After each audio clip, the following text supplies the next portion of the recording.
लड़की ने बस अपना हाथ साफ समुद्री पानी में डाला था, लेकिन अगले ही पल कुछ अजीब घटना घट गई। देखा गया कि अनगिनत छोटी मछलियां जैसे किसी प्रकार की पुकार सुनकर लड़की की ओर तैरने लगी। हालांकि लालची मछुआरे इस दृश्य को देखकर ज्यादा हैरान नहीं हुए, क्योंकि जब भी वे लड़की को लेकर समुद्र में मछली पकड़ने जाते हमेशा भरपूर मछलियां लेकर लौटते। लड़की की इस विशेष क्षमता के कारण छोटे द्वीप पर करीब 100 लालची निवासियों का पेट भरता था। लेकिन लड़की के रहस्य केवल इतने तक सीमित नहीं थे। हर सुबह लड़की को गोद लेने वाले दंपति के घर के बाहर लंबी कतारें लग जाती, क्योंकि जो भी व्यक्ति लड़की के संपर्क में आता, चाहे वह किसी भी प्रकार की बीमारी से पीड़ित हो, लड़की उसे ठीक कर देती। यहाँ तक कि शरीर पर एक छोटा सा घाव भी होता तो वह आंखों के सामने तेजी से ठीक हो जाता। स्थानीय निवासी लड़की को उद्धारकर्ता मानते थे और उससे भगवान की तरह पूजते थे। लड़की के आने से ही द्वीप के लोगों को समृद्ध और रोगमुक्त जीवन मिला। लेकिन समय के साथ मछुआरों की स्वार्थ और लालच के कारण यह शांतिपूर्ण गांव एक आंतरिक युद्ध में फंस गया। उस दिन एनी और उसके साथी पहाड़ पर खेलने गए। अचानक जमीन पर एक विशाल मधुमक्खी का छत्ता देखा। अजीब बात यह थी कि जब एनी धीरे धीरे पास गई तो आक्रामक मधुमक्खियां पालतू जानवरों की तरह एनी के हाथ पर बैठ गईं। जब एनी ने यह अद्भुत दृश्य अपने साथी को दिखाया तो उसने देखा कि साथी मधुमक्खियों के झुंड के हमले का सामना कर रहा था। साथी को घायल देखकर एनी ने अनजाने में अपनी मुट्ठी कस ली। अगले ही पल आसपास की मधुमक्खियां सभी आत्मविस्फोट कर मर गईं, हमेशा के लिए जीवन खो दिया। साथी ने यह दृश्य देखकर सीधे चौंक गया। यहाँ तक कि एनी भी इसे अविश्वसनीय महसूस कर रही थी। ताकि कोई उसे राक्षस न समझे, एनी ने साथी से यह रहस्य छुपाने में मदद करने को कहा। You promise okay, I want. सोचा नहीं था, इसी घटना के बाद एनी की विशेष क्षमता अचानक गायब हो गई। अब वह अपनी शक्ति से स्थानीय निवासियों का इलाज नहीं कर सकता था। मछुआरों को समुद्र में बहुत कम मछलियां मिलती थीं। इस तरह एक सप्ताह बीत गया। स्थानीय निवासी बेचैन हो गए और रातों रात निवासियों की समिति बुलाई। वे भविष्य के जीवन के लिए गहरी चिंता और भय महसूस कर रहे थे। अगले दिन सुबह सुबह वे उपहार लेकर एनी को सांत्वना देने आए। वे प्रार्थना कर रहे थे कि एनी जल्द ही अपनी शक्ति वापस पाले और फिर से समृद्ध लौट आए। रात में लिसा एनी को सोने के लिए शांत कर रही थी, लेकिन अचानक उसने देखा कि दिन में कटे हुए घाव तेजी से ठीक हो रहे थे। उत्साहित होकर उसने तुरंत अपने पति को बुलाया। सोचा नहीं था कि पति ने भी आश्चर्य से देखा कि उसके हाथ पर चाकू का निशान भी आंखों के सामने गायब हो रहा था। इस पल ने पति पत्नी को एहसास दिलाया कि एनी की उपचार क्षमता वापस आ गई है, ताकि वृद्धावस्था की बीमारी से पीड़ित मेई आंटी ठीक हो सके। लिसा तुरंत यह खबर मेई आंटी को बताना चाहती थी, क्योंकि मेई आंटी को गंभीर वृद्धावस्था की बीमारी थी। इन दिनों एनी की उपचार शक्ति न होने के कारण उनकी हालत लगातार बहुत खराब थी।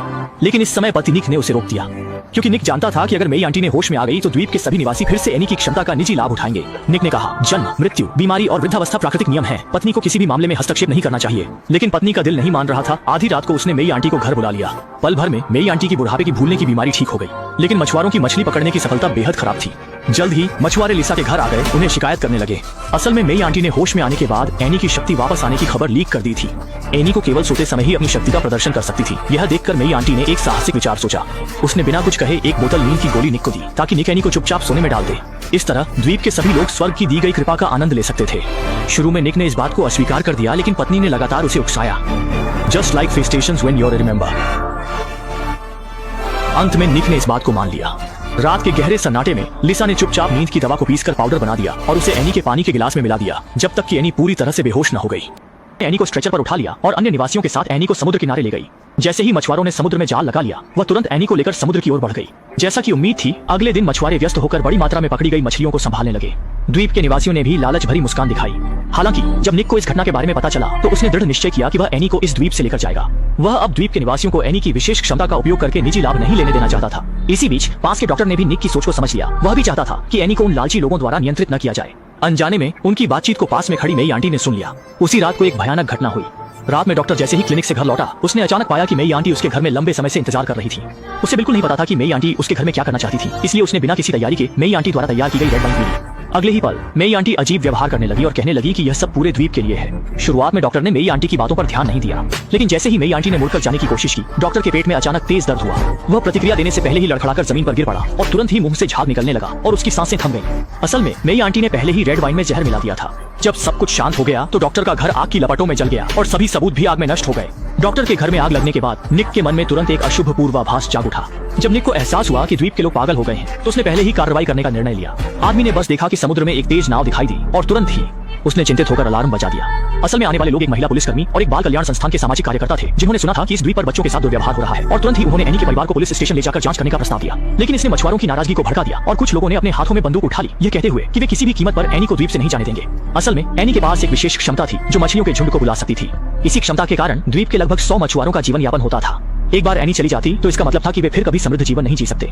संकट की घड़ी में महिला पुलिसकर्मी ने जल्दी से आत्मरक्षा के लिए बंदूक निकाल ली, लेकिन उसने सोचा भी नहीं था कि अत्यधिक तनाव के कारण गलती से बंदूक चल गई और निक को गोली लग गई। एक ही पल में महिला पुलिसकर्मी को भी मछुआरों ने सिर में गोली मार दी। जब उसने इस भयानक दृश्य को देखा तो मेई आंटी ने जल्दी से घायल निक को घर के अंदर ले गई। इसी समय निक ने मेई आंटी से एनी को बचाने की प्रार्थना की, लेकिन मेई आंटी ने एक शर्त रखी कि वह एनी को हमेशा के लिए द्वीप पर रहने दे। निक की प्रतिक्रिया मिलने के बाद मेई आंटी ने जल्दी से नींद की गोली का गिलास लेकर ऊपर चली गई और लीसा को एनी को इसे पीने के लिए मजबूर करने के लिए कहा।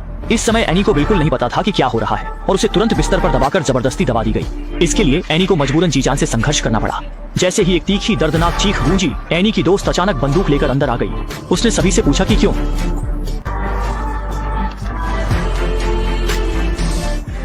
इस त्रासदी को रोकने के लिए मेई आंटी ने बंदूक छीनने की कोशिश की। सोचा भी नहीं था अगले ही पल एनी की दिल दहला देने वाली चीख के बाद घर में सभी लोग शांत हो गए।